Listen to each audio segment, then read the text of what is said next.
Chers amis, on a des séquences absolument lunaires qui commencent à tourner sur les réseaux où on voit Macron dans son interview avec Brut, voilà, le média Brut. Et du coup, il est carrément en roue libre, tout simplement sur un espèce de retour aux heures les plus sombres de notre histoire, hein, la censure, le totalitarisme, pardon, et surtout l'autoritarisme, qui est assez fou, puisque ça y est, notre cher petit Macron est absolument, je sais pas, il est en roue libre, voilà, sur la censure, il veut censurer tout le monde, les réseaux, les jeux vidéo, tout, tout, tout. Vous ne ferez plus rien sans donner votre carte d'identité, vous ne jouerez plus aux jeux vidéo, vous consommerez des médias labellisés d'État au Macron Score. Et oui, c'est absolument lunaire, bref, on va regarder tout ça.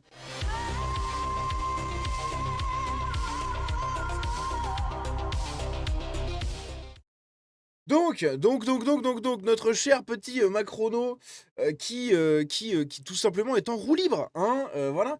J'ai pas d'autre mot pour qualifier tout ça. Il est totalement en roue libre sur la censure des réseaux, sur la censure de ce que les gens peuvent dire sur Internet. Je sais pas, il pète un câble, hein, il pète un câble, il veut interdire les jeux vidéo aux moins de 15 ans, parce que ce serait dangereux, etc. Bon, s'il y a des PEGI qui existent, c'est quand même pour ça, hein, c'est pour réguler la vente et réguler qui joue aux jeux vidéo, d'accord? Si des parents donnent des Call of, des jeux comme ça, etc., à des gosses de 10 ans, bah, on n'y est pour rien. Ok, il faut pas interdire les jeux vidéo, il faut interdire ces parents-là d'avoir des gosses, hein. Il faut vasectomiser les parents. Enfin, je sais pas, c'est trop bizarre. C'est vraiment trop bizarre. Bref, on va regarder des extraits, vous allez voir, d'une interview qu'il a eu donnée chez Brut. Je sais pas, mon pauvre Manu, tu es dans un monde imaginaire. Il se passe des choses, hein, il se passe des choses dans ce monde absolument magnifique. Écoutons ça donc. Là, il parle de la censure et de comment va se dérouler cette censure, notamment en permettant l'accès au réseau via la présentation de la carte d'identité nationale comme sur les sites de pronos, hein, voilà. Quiconque va rentrer sur les réseaux sociaux, on va vérifier son âge. De quelle façon? Comme on l'a fait pour les sites pornographiques. Donc il y a plusieurs façons, parce que c'est exactement la même chose qu'on a fait pour les sites porno quand on a interdit au moins de 18 ans. Donc il y aura plusieurs... le même système que pour les sites porno, mais ça veut dire qu'à chaque fois qu'on se connectera, on devra montrer son âge. C'est simple. Donc vous allez vérifier votre âge, soit par des systèmes, justement, ou avec votre trait de visage, avec le mouvement de la main. Vous avez des systèmes d'IA aujourd'hui qui permettent... Concrètement, Monsieur le Président, je prends mon téléphone. Vous allez prendre votre téléphone. Je vais juste aller dessus. À chaque fois que je me connecte, je dois montrer mon visage. Alors, soit vous faites votre visage, soit vous avez votre identifiant. Il y aura plusieurs techniques. Soit, par exemple, il y a aujourd'hui des entreprises qui font des mécanismes avec la main de reconnaissance de l'âge. Donc aujourd'hui, il y a des techniques établies, donc, la technique certifiées par la commission. Sur les sites pornographiques, le serait sur les réseaux sociaux de façon générale pour... Selfie, et il y a même de nouvelles techniques qui existent depuis qu'on a fait ça. Donc ça veut dire que toute personne, on vérifiera. Très intéressant, très intéressant. On a également un autre extrait ici au niveau des jeux vidéo. Pour finir sur les jeux vidéo, parce que on a le fait de se dire le curseur va jusqu'à où? C'est-à-dire, est-ce que le curseur... Donc là, je reconnais la voix de Rémi machin, là, le mec de chez Brut, hein. C'est sa voix, c'est lui. peut aller jusqu'à une interdiction. On parle... C'est le Macron Score A. Hein, il est noté vraiment 10 sur 10, ce média Brut, pour le système d'État, c'est magnifique.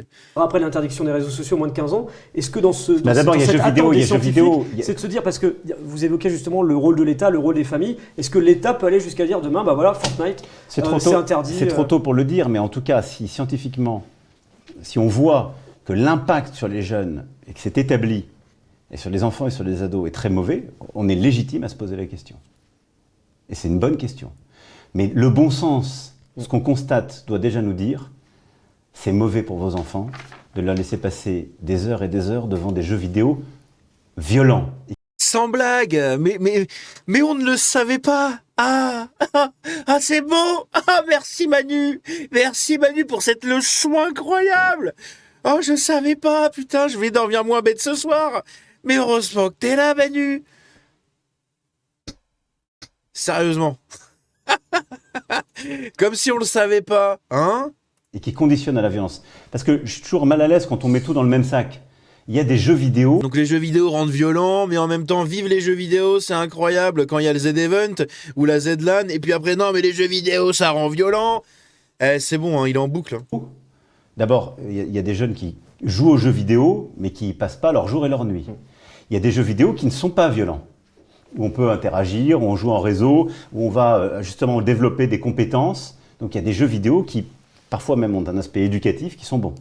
Il est clair qu'on a des jeux vidéo violents, qui conditionnent à la violence, qui créent une excitation, une dépendance, où on a des jeunes et des ados qui vont passer des heures et des heures, qui parfois vont pas dormir, donc on a des troubles du sommeil et autres. Ça, je dis aux familles déjà, Mais ça, c'est normal en fait, hein, les troubles du sommeil, etc.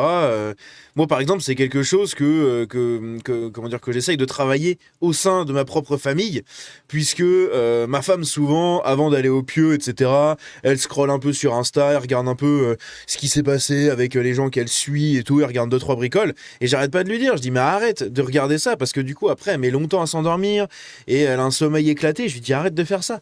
Et puis de l'autre côté, moi, je fais pareil, je suis en live, et des fois, je vais me coucher après, ou je joue, et je vais me coucher après, alors qu'il faut un temps de latence entre la fin des écrans et entre le moment où vous arrêtez de regarder l'écran et le moment où vous dormez, il y a un temps où le cerveau doit se remettre en condition, puisque les écrans avec la lumière bleue et compagnie, ça c'est très nocif pour le sommeil, c'est très perturbateur. Donc quand vous scrollez sur votre téléphone et qu'après vous vous endormez, vous avez un sommeil de merde. Et oui, c'est logique.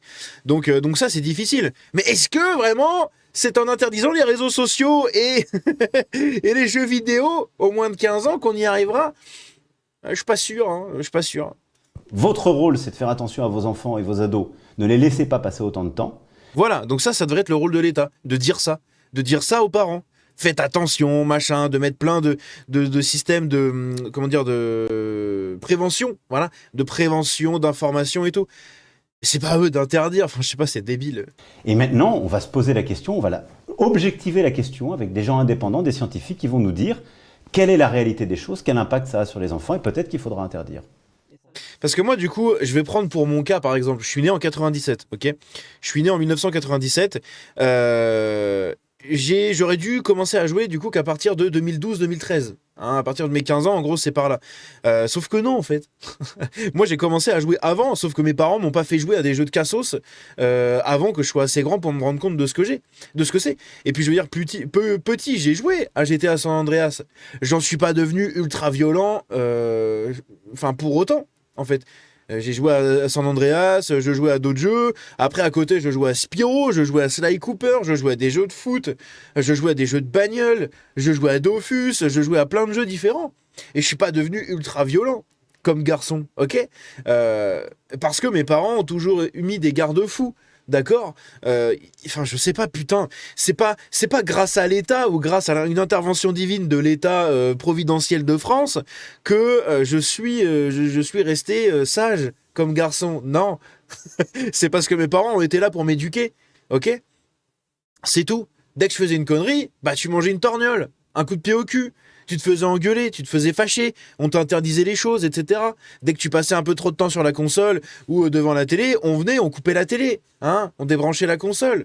En plein milieu d'une partie, quand tu pouvais pas sauvegarder à l'époque sur Play 2, qu'il fallait attendre dans putain de Astérix XXL que j'ai derrière dans mon décor, qu'il fallait attendre d'arriver vers un putain de chaudron de potion magique avec Panoramix, mettre un coup dedans pour pouvoir lancer une sauvegarde, hein, et quand ton daron il arrivait et qu'il enlevait qui débranchait la console quand t'étais à 5 mètres de ce chaudron après avoir buté les 1000 Romains à Rome, ça fout le seum.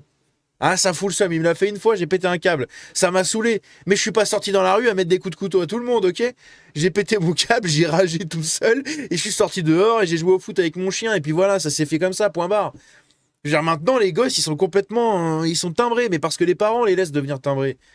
Et c'est pas à l'État de contrôler ce que les parents doivent faire ou ne pas faire.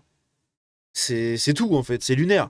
Donc à côté de ça, Macron, il est aussi venu à la cantine. Hein, Macron, il s'est présenté à la cantine, voilà. Il s'est mis en scène dans un collège à Vesoul, ou un lycée, voilà, à Vesoul. Donc ici à la cantine, là on le voit au self et tout. Enfin, franchement, mais c'est une catastrophe absolue. Regardez ça. C'est ça l'image de Macron. Je préfère l'image de Trump en train de servir des frites et des hamburgers. Hein. C'est une catastrophe. C'est une catastrophe. Ici, il réagit à une vidéo, enfin plusieurs vidéos que Brut lui montre. C'est des gens qui mettent en scène la France de Macron. Où, par exemple, il montre, voilà, j'ai le frigo vide dans la France de Macron, on peut pas manger, on mange des cailloux. Et lui, il rigole. Il trouve ça rigolo. Bien sûr, c'est malaisant, c'est gênant. Je vais pas vous montrer cet extrait-là, c'est absolument ridicule. Mais voilà. à peu près ce que je pouvais montrer dans cette vidéo-là. Hein. Il est en roue libre sur la censure. Pour lui, il trouve ça absolument normal. C'est à l'État de réguler tous ces trucs-là. Je vous ai pas montré toutes les autres dingueries à côté qu'il y a. Hein. Tout ce qui va être fait sur les réseaux, etc. Tous les trucs au niveau de l'Union européenne. Hein. Vous avez des documents au sein de l'Union européenne où des termes sont... Enfin, ils vont modérer tous les propos, tous les contenus qui seront jugés islamophobes, qui seront jugés anti-migrants, qui seront jugés anti-réfugiés, qui seront jugés anti-immigration, anti-tout ça, anti-LGBT, etc. Tous ces propos-là seront modérés par l'Union européenne, ok ? Je crois qu'on va sauter, nous, sur les réseaux. Hein. Je crois qu'on est sur des sièges éjectables, les amis. Hein. Bref. Donc n'hésitez pas à soutenir, envoyez votre petit tip si jamais vous le voulez, parce que déjà rien qu'au niveau de la monétisation, YouTube, c'est assez compliqué, au niveau de l'algorithme c'est assez compliqué, donc n'oubliez pas le commentaire, le partage, le like, etc. pour aider au référencement des vidéos. On se dit à la prochaine.